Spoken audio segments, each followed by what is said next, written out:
E me mais e mais comunidade, por também membro do parlamento, por tomar nota que tem diferente barquito não está guardo interceptar, exacta danke entre outros na minha cooperação que tinha agora aqui entre departamento não, pero hope é importante também de bem hecho com nossa ampla e capacidade de radar não.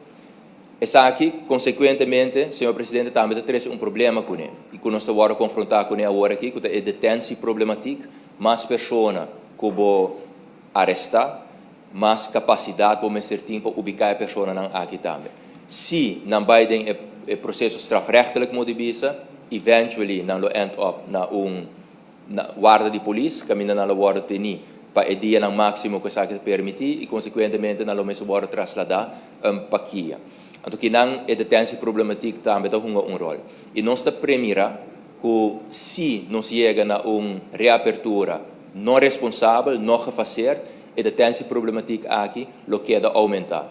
E aqui que consequentemente que simplesmente bisa que prisão lo tayen e nós lo vamos confrontar que é que nós laga detenido não vai cas na mais trempang que é fecha de último dia com castigo com a sinta não castigo. Então aqui tur senhor presidente aspecto que nós me tem conta com ele e para motivo aí den strategisch grensoverleg en justitiële veiligheidsberaad, nos alaga werkgroep que encarga agora aqui com execução de plan van aanpak versterking grens, has impact analyse para nós.